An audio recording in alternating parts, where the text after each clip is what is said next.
മലപ്പുറത്ത് ഒരു ഗ്രോവിയൻ ഐലൻഡ് എന്ന് പറഞ്ഞിട്ട് ചെറിയൊരു പ്രോപ്പർട്ടി. നമുക്ക് അത്യാവശ്യം പാർട്ടിയും ബർത്ത്ഡേ പാർട്ടിയും ബ്രൈഡൽ ഗ്രൂംസ് അല്ല ഫ്രണ്ട്സുമായിട്ടുള്ള ഗ്യാതറിങ് മീറ്റപ്പ് ഇങ്ങനെയൊക്കെ വെക്കാൻ പറ്റുന്ന ഒരു പ്രോപ്പർട്ടി. അപ്പോൾ ഗ്രോവിയൻ ഐലൻഡ് എന്നാണ് ഇതിൻ്റെ പേര്. നമ്മൾ അവിടെ ഒരു ബൈക്ക് റൈഡ് മീറ്റപ്പുമായിട്ട് വന്നതായിരുന്നു. ഒരു വെൽക്കം ഡ്രിങ്കോട് കൂടി നമ്മൾ സ്റ്റാർട്ട് ചെയ്തു. നല്ലൊരു ആംബിയൻസ് ആയിരുന്നു. ചുറ്റും പുഴകളും പിന്നെ നമ്മുടെ ഈ കയറുന്ന എൻട്രൻസിൽ തന്നെ ചെറിയൊരു സ്പേസ് ഉണ്ട്. ഇത് ഐലൻഡ് അല്ല, ഇത് കയറിയ വാർഡിലൊരു റിസപ്ഷൻ സ്പേസ് പോലത്തെ ഒരു സ്പേസാണ്. അവിടെയാണ് ഫുഡും കാര്യങ്ങളൊക്കെ സെറ്റ് ചെയ്തിട്ടുള്ളത്. നമുക്ക് ഉച്ചക്കേക്കുള്ള ഫുഡും കാര്യങ്ങളും സെറ്റ് ചെയ്തിട്ടുണ്ട്. അവിടെ തന്നെ അത്യാവശ്യം ഫോട്ടോസ് എടുക്കാനുള്ള, കോഫിയൊക്കെ കുടിച്ചിരിക്കാനുള്ള, പിന്നെ നമ്മൾ കുറേ ഗെയിംസൊക്കെ കളിച്ചു. അത് കഴിഞ്ഞ് നമ്മൾ ഫുഡിൻ്റെ ടൈം ആയപ്പോൾ ഫുഡ് സെർവ് ചെയ്യാൻ തുടങ്ങി. ഹൈദരാബാദി ബിരിയാണിയാണ് അവർ നമുക്ക് പ്രൊവൈഡ് ചെയ്തത്. നമ്മൾ ഏകദേശം എത്തിയത് അവിടെ ഒരു 12-12:30 മണിക്കാണ് നമ്മൾ എത്തിയത്. ഏകദേശം ഒരു 2 മണിയാകുമ്പോഴും തന്നെ നമ്മൾ ഫുഡ് സ്റ്റാർട്ട് ചെയ്തു. ഹൈദരാബാദി ബിരിയാണി അല്ലെങ്കിലും സംഭവം കഴിക്കാതെ ടേസ്റ്റ് ഉണ്ട്. ഹൈദരാബാദിലേക്ക് എത്തിയിട്ടില്ല, ഇടയ്ക്ക് പൊന്നാനിയിൽ വെച്ച് അവർ ഇറങ്ങി. ഇനിയാണ് നമ്മുടെ ശരിയായ ഐലൻഡിലേക്കുള്ള യാത്ര. ഈ എൻട്രൻസ് കഴിഞ്ഞ് ഇവിടുന്ന് ഒരു ചെറിയ തോണിയിൽ വേണം നമുക്ക് ഐലൻഡിലേക്ക് പോകാൻ വേണ്ടി. ഐലൻഡ് എന്ന് പറഞ്ഞാൽ വലിയൊരു ഐലൻഡ് എന്നല്ല, ചെറിയൊരു പ്രോപ്പർട്ടിയാണ്. എന്നാലും ചുറ്റും വെള്ളത്താൽ ചുറ്റപ്പെട്ട ഒരു ഏരിയ ആണ്. അതുകൊണ്ടാണല്ലോ നമ്മൾ ഐലൻഡ് എന്ന് പറയുന്നത്. അങ്ങനെ ഐലൻഡിലെത്തി. ഇതാണ് ഐലൻഡിൻ്റെ എൻട്രൻസ്. Welcome to Thailand.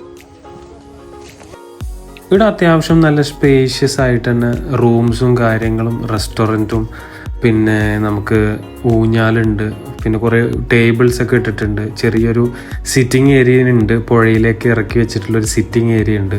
അങ്ങനെ നല്ല കിഡിലൻ ആംബിയൻസ് ആണ്. പ്രത്യേകിച്ച് ആ ഒരു ഈവനിങ്ങിലൊക്കെ ഉള്ളൊരു കാറ്റും ആ ഒരു പ്രത്യേക ഫീലായിട്ട് തോന്നുന്നത്. നമുക്ക് ഗ്യാതറിങ്ങിനും ഒരു ഫാമിലിയൊക്കെ ആയി വരികയാണെങ്കിൽ, ഒരു ഫുൾ ഫാമിലിയൊക്കെ ആയി വരികയാണെങ്കിൽ ഒരു മീറ്റപ്പിനും ഒരു സ്റ്റേക്കേഷനൊക്കെ പറ്റിയൊരു പ്രോപ്പർട്ടിയാണ് ഈ ഗ്രോവിയൻ ഐലൻഡ് എന്ന് പറയുന്നത്. ഇവിടെ എന്ന് പറഞ്ഞാൽ ഒരു സമയത്ത് ഒരു ടീമോ അല്ലെങ്കിൽ ഒരു ഫാമിലിയോ ഒരു മീറ്റപ്പ് മാത്രമേ ആ സമയത്ത് നടക്കുകയുള്ളൂ. അതുകൊണ്ട് തന്നെ നമുക്ക് പ്രൈവസി ആയിട്ട് ഇരിക്കാൻ പറ്റും. കാരണം റിസോർട്ട്സിലൊക്കെ പോയി കഴിഞ്ഞാൽ നമുക്ക് വേറെയും ഫാമിലീസൊക്കെ മിങ്കിൾ ചെയ്തിട്ടുണ്ടാകും. പക്ഷേ ഇവിടെ വരുമ്പോൾ ഈ ഒരു ഐലൻഡ് നമ്മൾ ബുക്ക് ചെയ്യുന്ന സമയത്ത് നമ്മൾ മാത്രമായിട്ടേ ഉണ്ടാവുള്ളൂ. പിന്നെ നമ്മൾ ബുക്കിംഗ് കഴിഞ്ഞാൽ അടുത്ത ആൾക്കാർ വരുള്ളൂ.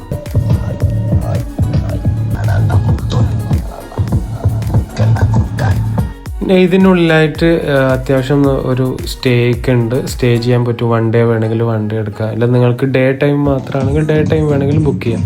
നമ്മൾ ഡേ ടൈം ഉച്ച മുതൽ ഈവനിങ് വരെയുള്ളൊരു പാക്കേജാണ് എടുത്തത്. ഈ പാക്കേജിന് 600 ആണ് അവർ പെർ ഹെഡ് ചാർജ് ചെയ്തത്. നമ്മൾ ഏകദേശം 15 പേരുണ്ടായിരുന്നു. നമുക്ക് 600 എമൗണ്ടിന് അവർ പ്രൊവൈഡ് ചെയ്തത് ഉച്ചക്കത്തെ ബിരിയാണി, പിന്നെ ഈവനിങ്ങിൽ ചായയും പഴംപൊരിയും പിന്നെ കയാക്കിങ് കൂടിയാണ് ഈ ഒരു എമൗണ്ട് വരുന്നത്. രണ്ട് സൈഡ് തുഴഞ്ഞിട്ടുണ്ടെങ്കിൽ നേരെ പോകും. ഇപ്പൊ നമ്മൾ ലെഫ്റ്റ് മാത്രം തൊഴിയാണെങ്കിൽ നേരെ റൈറ്റിലേക്ക് ഇങ്ങനെ പോകും. റൈറ്റ് തൊഴിയാണെങ്കിൽ നേരെ ലെഫ്റ്റിലേക്ക് പോകും. സംഭവം ആദ്യമായിട്ടാണ് കയാക്കിങ് ചെയ്യുന്നത്. കാരണം നമ്മളിത് കാണുമ്പോൾ ഭയങ്കര ഈസി ആയിട്ടൊക്കെ തോന്നും ഇങ്ങനെ തുഴഞ്ഞു പോകാന്നുള്ളത്. പക്ഷെ നമ്മളിതിൽ കയറി ഇരുന്നാലേ അതിൻ്റെ ബുദ്ധിമുട്ട് മനസ്സിലാവും. ആൾ ഏകദേശം പറഞ്ഞ് മനസ്സിലാക്കി തന്നതുകൊണ്ട് നമ്മൾ അതുപോലെ നല്ല ഈസി ആയിട്ട് കയാക്കിങ് ചെയ്ത് എൻജോയ് ചെയ്തു.